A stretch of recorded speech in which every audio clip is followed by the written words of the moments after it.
Student নেতৃত্ববিহীন বিশ্ববিদ্যালয় ও জনগণ সোহাগ হত্যার বিচার দাবি। গত শুক্রবার রাত থেকে খুলনা ও পাবনা বিশ্ববিদ্যালয় সহ দেশের প্রায় সব বিশ্ববিদ্যালয়ে ছাত্র সমাজ আন্দোলন শুরু হয়েছে।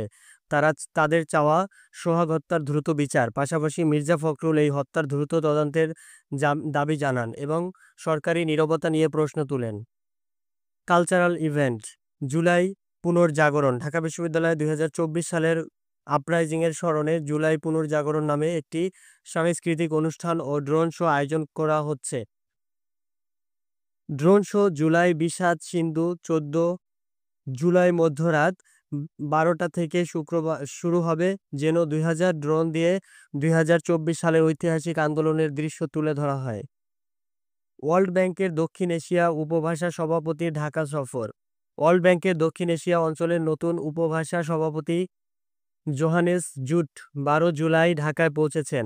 ৬ দিনব্যাপী সফরে তিনি দেশের প্রধান রাজনৈতিক ও আর্থিক কর্মকর্তাদের সঙ্গে বৈঠক করবেন। এটি তা- এটি তার নতুন দায়িত্বে তার প্রথম বাংলাদেশ ভ্রমণ। ভারতের কলকাতায় এসসির বৃদ্ধি পরিকল্পনা, বাঙালি কর্মীদের ফেরত পাঠানো নিয়ে প্রতিবেদন চাহিদা। কলকাতা হাইকোর্ট শুক্রবার উচ্চতর রিপোর্ট চেয়েছে এমন ঘটনায়, যেখানে গতকাল দিল্লি পুলিশ পরিবারসহ ৬ জন বঙ্গ ভাষাভাষী ব্যক্তিকে বাংলাদেশে পাঠিয়েছেন। পশ্চিমবঙ্গ ও কেন্দ্রীয় সরকার উভয় পক্ষ প্রভাব আইনি দিক ও মানবিক বিবেচনা করে রিপোর্ট জমা দিতে নির্দেশ পেয়েছে। সাফ অনূর্ধ্ব-২০ নারী ফুটবল চ্যাম্পিয়নশিপ শুরু।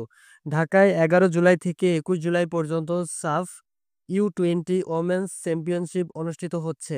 এ খেলায় অংশ নিচ্ছে ৪ দল। ইতিমধ্যে কিছু ম্যাচ খেলা হয়েছে ও আজ প্রথম রাউন্ডের পাশাপাশি ফলাফলগুলো প্রকাশিত হয়েছে।